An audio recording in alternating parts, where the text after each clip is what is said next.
我是赵少康，欢迎你来到 TBS 少康战情室。在我们现场特别来宾，张嘉玲议员、徐普副秘书长、陈凤馨小姐、林玉芳委员、李永平前副市长、徐宏庭议员。好，川普就职第一天，他说要做8件事情哈。第一通电话就打给习近平啊，这是一件事；关闭边境啊，恢复禁令，大规模驱逐啊，结束，而且要结束出生在美国就有公民权。很多人怀孕女人跑到美国去，就希望在那边生个孩子，哦，然后这样这个孩子有美国公民权了，就可以进出美国了，很自由了啊，等等啊。那赦免1月6号国会暴动的罪犯，结束乌俄战争，结束电动车强制令与绿色新政，撤销联邦法规啊，然后呢禁止跨性别者服役。参加女子运动，跨性别者不能参加女子运动，也不能去服役啊。那川普跟习近平通电话啊，在3天之前啊，习近平呢还是反正每次通电话就是每次见面也讲了台湾问题要慎重处理。川普说跟大陆合作要促进和平安全啊。那川习会不会见面呢？是通电话归通电话，见面比较重要嘛哈。华尔街日报报道，川普有意就职100天内访问中国大陆啊。那另外呢，中国官媒说，川普跟习近平通电话有5个，而且呢，川普积极到让人感到惊奇。那原来大陆对川普也没什么好印象的，加关税啊什么，现在觉得川普好像蛮积极的哈。那第一个呢是就职3天前这个通电话啊，表示很重要。同时2个互相说对方很伟大，然后说呢，川普很急迫，希望赶快见面啊。那另外呢，这个习近平讲的几道红线，然后川普应该听进去了，啊，那另外呢，川普呢说中国、美国联手可以解决世界上所有的事情，啊，拜登绝不会这样讲啊，因为拜登是要打群架嘛。那大陆媒体说，现在看起来美中可以当伙伴，香港媒体说呢，双方是先友后敌，反正先啊，大家先好朋友，以后呢开始呢这个自残对方啊。那当时大陆是说别的川普媒体，那现在呢要变成一个新起点，所以他们说大陆的官方媒体态度改变哈。那川普会延续他的川3步，什么叫川3步呢？啊，第一个呢就是不在美国国内不在美国国内跟国外浪费经费，节俭啦啊，就是不能乱花钱啦，不在海外进行接触作战，没有实际上。这个在海外呢，美国去参战，也不轻易牺牲美国大兵。好，我们看一下。美国总统川普与大陆国家主席习近平热线之后，人在华盛顿参加就职典礼的大陆国家副主席韩正，紧接着与美国副总统范斯双边会晤。根据 TVBS 华府特派记者掌握，韩正这趟行程还见了美國政府效率部的負責人特斯拉執行長馬斯克。美國後任總統特朗普嘅過渡團隊發表聲明，話曼斯同韓正星期日喺華盛頓會面，討論一系列議題，包括芬太尼同地區穩定。川普走马上任，与中国彼此试探，似乎还有段蜜月期。华尔街日报引述知情人士说法，表示川普已告知幕僚，希望上任100日内访问中国大陆。不過在拍板定案前，陸方主動出擊，積極與各國多方接觸。特朗普呢，其實只係一個視像嘅演說。反之呢，我哋可以預計呢，丁薛祥副總理呢，係會強調咧中國嗰個多邊嘅外交，同埋咧世界各國嘅合作。政治学者认为，世界经济论坛都是由大国领导人各自表述，论坛结果不会有太大突破。来，凤馨。好，这一次的通话呢，确实比很多人预期的要来得早。当然，川普从11月7号当选了之后，你会发现他多次的，要不就是在他自己的 social media， 然后去贴文说，哎呀，他跟这个中国之间已经保持得很好的一个关系，然后呢，习近平很好，然后他跟习近平的关系非常的好。要不然就是接受电视媒体的时候公开说，我跟习近平之间已经有直接的沟通了，然后呢，我们其实交换了非常多的意见，我们的关系非常的好。所以他不管透过什么样的场合，其实他已经提过多次，他要跟习近平建立直接关系。这一点呢，其实是川普过去1.0的时候就已经看到的一个很重要的一个特色，他不相信官僚机构所建立的外交关系，他只相信私人关系所建立的两国情谊。所以这一点呢是，那么过去中国大陆呢，其实采取的态度是，我不能够用直接的关系，因为直接的关系的话就没有转圜的余地，没有弹性。但我觉得这一次呢，习近平刻意的决定接招，所以他是应邀。那这件事情呢是。中美的这种新闻稿或者是这个出来的讯息都可以看得出来。那我们现在的重心点是放在中美竞争的架构是不会变的，但是川普此刻要什么，习近平此刻要什么，我们要想清楚。川普呢，在他的推文当中提到说，双方讨论的是包括了贸易、芬太尼、TikTok 还有其他议题，而这个其他议题，他后面就加了一句说，我们会共创世界和平与安全。好，那我们分析起来的话，你会仔细，你一听你就很清楚的看到，川普要的就是他要专心内政，贸易也是内政，芬太尼也是内政 ，TikTok 也是内政。不要小看芬太尼的问题，看起来川普对芬太尼是念兹在兹，因为他已经当选之后，他提到加拿大也在提芬太尼，提墨西哥也在提芬太尼，到中国大陆的时候他也提芬太尼，所以他显然希望在100天之内，在芬太尼这件事情上面做出成绩，因为有些事情100天之内不会有成绩，但芬太尼是他认为可能在100天之内会有成绩的。到底老共就是大陆了哈？怎么影响了芬太尼？在那边制作偷运到美国吗？因为原料主要是来自于中国大陆，就这一类的原料都是来自于中国大陆。所以如果中国大陆在芬太尼的出口管制上面做的极端严格的话，那不是你讲了很久，那中国就没有极端严格吗？因为那个牵涉到其实有很多的药品也需要芬太尼，不是只有毒品用芬太尼，它是药品原料，它并不是毒品原料，只是人家把药品原料来作为毒品用而已。美国有一阵子我去美国买那个感冒药什么哈，都要我签名，对，而且有限额，对，那里面就可以抽取变毒品这样子，对，所以这件事情我觉得。双方你要找出一个方法，我觉得不是难事。但过去拜登并没有打算要在这件事情上面多施加压力啊。但我认为中国大陆拿这件事情作为礼物给川普，其实是一件很简单的事情啊。但是后面那个共创世界和平安全，这个对习近平来讲是一个重要的机会。为什么？对于中国大陆来说，过去这4年，拜登是邀集了全世界的人去围堵中国大陆。那对于习近平来说，或对中国大陆来讲，他需要这个舞台。我用这个舞台秀给全世界看，连川普都要来北京访问喽，都要来大陆访问喽，连川普都跟我通电话喽，还说要我们一起共同创造世界和平与安全。那你们其他这些盟友国家，日本、欧盟、韩国、菲律宾。然后这个其他的这些国家，你们要不要跟我中国大陆建立良好的关系？我认为这件事情其实有些国家早就跑在前面了。日本现在最积极，所以石破茂一而再再而三说，希望习近平到日本来访问，他希望能够访问北京。欧盟主席在上个礼拜主动希望能够跟习近平通电话，所以习近平也应邀跟欧盟主席通了电话。我觉得国际上面有很多美国过去的盟友，现在正在积极转弯当中，而习近平利用川普的这个舞台，正让全世界都在转弯中。我想这些国家也看到川普的态度了。对啊，因为很多国家很敏感的，比如日本，对不对？那尼克森去访问大陆，美国到卡特才跟中国大陆建交，日本就先建交了。1972年就先宣布建交了，所以他很多人在看观风向。好，来，宇芳兄，我觉得川普是要对中国大陆做某种程度的示好，我觉得是有原因的。譬如讲乌克兰战争，乌克兰战争里面，其实为什么美国对中国大陆其实还是蛮生气的？因为它有很多的车辆是中国大陆卖给他的，那个车辆是可以用在战场上运输东西的，卖给俄国了。卖给俄国，对，俄国因为你其他欧美的车都去背给他，那他就买中国车。现在80%都买中国车。还有无人机的很多重要的组件，也是中国大陆提供给俄国的。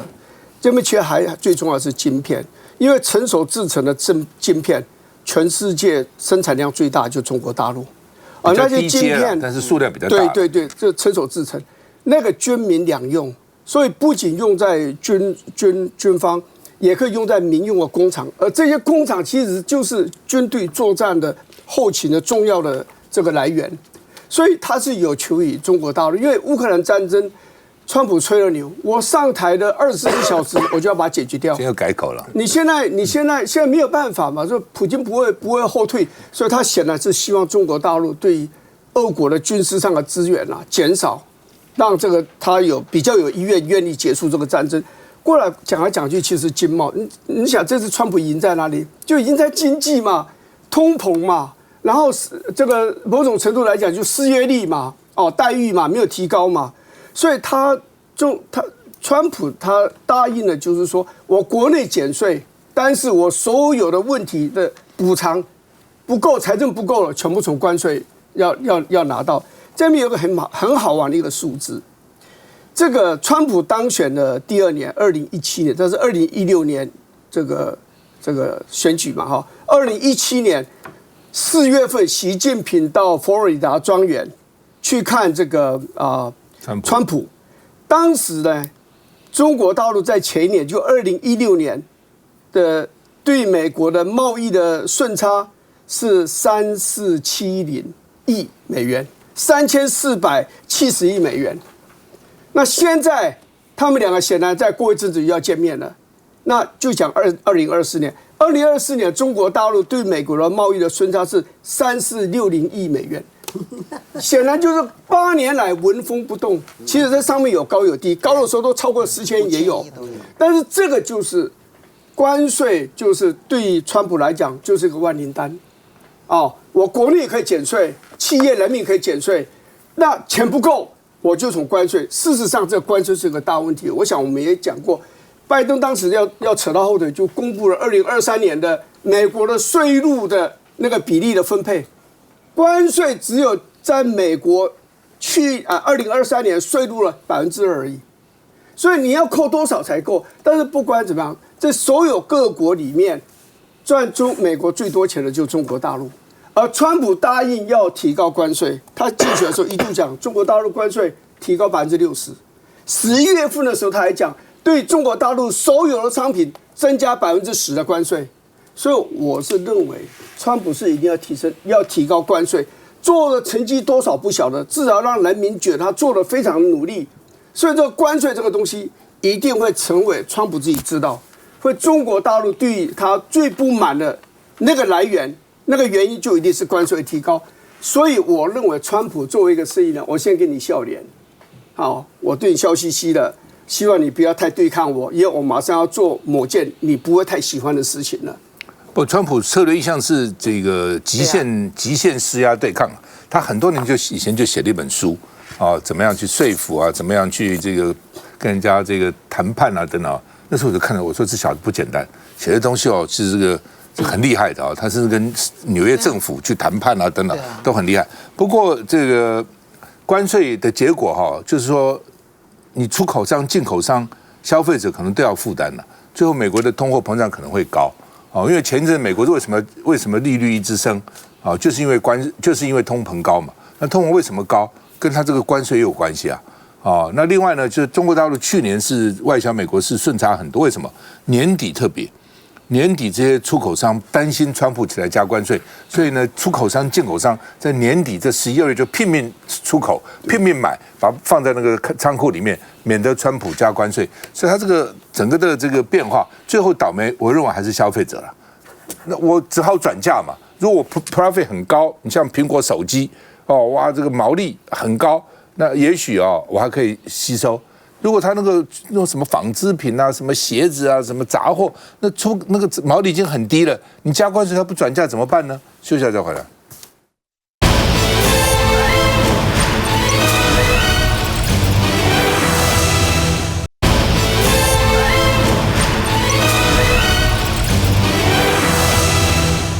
很巧中国大陆跟台湾都派了姓韩的到美国去做这个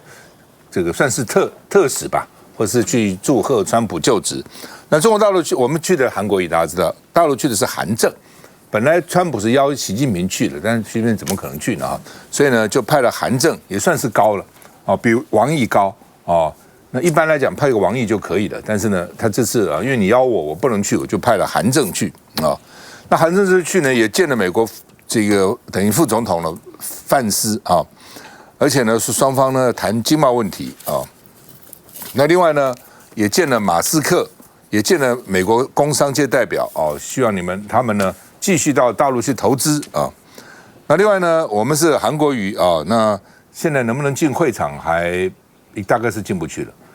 那柯志恩是说，你至少应该要外交部应该或者驻美代表处要去美国，让韩国瑜至少团长进去一下，对不对？那否则你每天说跟台湾关系多好多好多好，这个时候就看出来了。你还说什么台湾应该参加国际场合，讲一大堆，你美国场合这么重要的场合，你都排斥了这个韩国瑜哈，那韩正可以进去，韩国也不能进去，那你说对台湾多好？所以呢，那韩国瑜当然说，哎，我们客随主便了，主人叫我们干嘛干嘛，只好这样讲嘛。这也不是他能够挽回的啊，那就看你外交部，看你驻美代表处在美国的关系怎么样哈，也不是一定不可能了哈。你如果真的拉上1-2个金主，这个夹带进去也不是不可能的哈，或者国会重要的国会议员也是可能的啊。那韩国瑜呢，但是他们除了这个出席这个就职典礼，他们有很多跟侨胞的侨宴啊等等之类的，所以呢，侨宴现场欢唱啊，我看他们唱什么中华民国颂了，我们都是一家人啊等等啊，场面很热闹了哈。他还带了6瓶立法院的金门高粱，据说本来答应每个立委都可以分好几箱的了，买了那是要买，后来很多立委都到现在没拿到，我就问为什么，说那个瓶子做不出来了，不是酒做不出来，酒很容易嘛，那个瓶子啊，听说他们特别的设计做的比较慢哈，所以呢，这个韩国瑜带了6瓶去哈。那韩国瑜很难管理，但是彭文正去秀他的晚宴的贵宾券，我真的是一整套的这个包括内阁的这个接待啦，然后星光夜晚的舞会啦，这个胜利的这个晚会啦，等等，反正他就一整套的券然后呢，而且呢，服装都要打 black tie， 就当那种黑领结那很正式的服装所以呢，彭文正他有整个晚宴的贵宾券，并不是白天的，是晚上的了那所以呢，这个柯志恩说，外交部至少让韩国瑜进去吧。那韩国瑜说呢，我们尊重美方安排你不尊重也没办法了不过徐小新说了，川普最讨厌3个人，你赖清德都接见了，你到时候怎么交代？哪3个人呢？海里驻联合国的代表，庞佩奥那彭斯，因为川普都觉得他们背叛了他，我们看一下。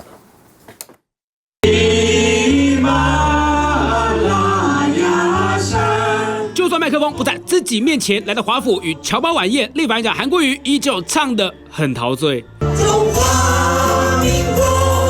中华民国，经得起考验。川普就职之前，率领祝贺团赴美，美国时间19号晚间，跟400名侨胞晚宴。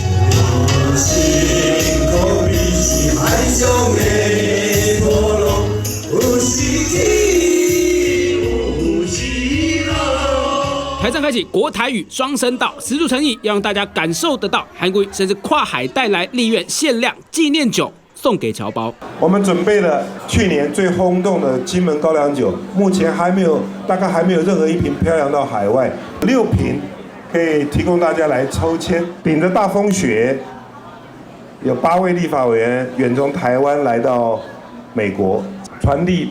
台湾同胞对美国新任的总统跟团队呢最高的祝福跟诚挚的热情。那我们是客人，我们完全尊重主办方，代表处还在积极的联络之中。这回川普就职典礼临时更改场地，有别于大陆国家副主席韩正等美国友邦代表能够进入室内观礼，我国访团一行则从旁等待契机。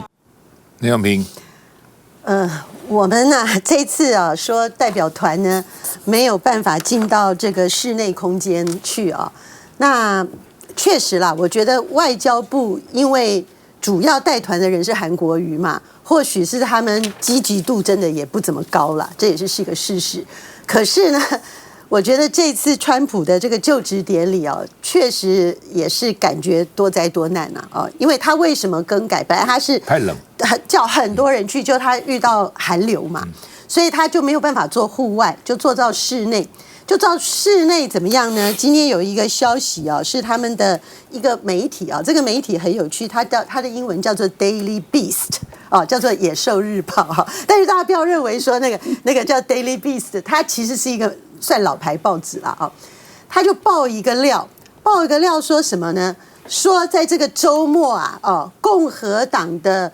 国会议员呢，跟整个川普的幕僚团的大吵架。吵架什么原因呢？是因为川普在最后一刻，他又觉得说他原来给他设计的舞台呢不够宏伟，不够大，没有办法衬出来他这个伟大的 comeback 所以呢，他又要求更改舞台设计。就一更改舞台设计下去呢，连原本能进去直接亲眼看到川普的国会议员，有些呢也没有座位了，也被请出去，要到另外旁边的那个房间去看他的转播。所以我讲这个细节，那当然呢就吵成一团啊！这个就是在刚刚过去的周末吵架。那只有共和党的在吵架吗？没有，民主党的也很不满呐。因为民主党的国会议员虽然不同党，他们也不是岁寒的呀，对不对？所以在这个过程里面呢，哇，他们连他自己内部的重量级的政治人物他都摆不平了。你说这个时候考虑金主，考虑你国外的尤其是说对川普来讲，他有多看重台湾，我想我们大家很难自我脸上贴金嘛。所以呢，在这种状况下要挤到里头去呢，可能性是真的很低啦。那在这种状况底下，本来其实在第一时间，我相信包含韩国瑜跟几个立委团呢，其实内心也是一定有挣扎的啦，因为他们一想说，那这样我祝贺去，对不对？我也见不到，那我这样要去吗？现在的立法院今天正在做什么？今天明天在预算大表决，这真是开玩笑。然后现在台湾的那个政治呢，其实也是很热的政治议题跟政治时程，待会我们后面段落还会讨论。所以一度呢也在想说，那这样子去的必要性是如何？可是基于说川普对台湾已经不够友善了再加上呢，大家也不会只是去观礼你还邀约了智库，还有大家看到刚才韩国瑜热烈欢迎的侨胞还有很多这个必要的关系的人企业界的人需要去见呢，所以这一团还是成型。不过整体来讲我必须说，刚才一开始破题的时候，跟我们观众朋友分享那个美国报纸揭露他内部的这个观礼台的秘辛吧其实也是说明呢，川普这一趟虽然已经第2次重返白宫了，可是仍然蛮多混乱的情况。我们代表团为难，就是你又不能不去，对不对？就是你一定要至少要表达你的诚意嘛。但去以后呢，事实上呢，就算是原来在室外，你也离那个主舞台很远很远啊，你看到谁啦？对吧？你连那个主角大概都看不清楚。不要台湾以前每次都有去嘛，回来也讲说那还有他那个祈祷早餐会我参加过，也是你离那个舞台这非常远了好吧，这个洪庭。我觉得确实我们在外交上本来就有这样的困境，但是因为民进党政府一直提到现在就是台美关系最好的时候，那川普所运用的不管是所谓的国务卿也好，相对的这几个重要的人事任命，也都让大家觉得说，好像看起来跟中国会有一个所谓对抗的这样的一个形式。所以我到现在也认为，就是说我觉得不管是外交体系也好，这一次韩国瑜院长的这个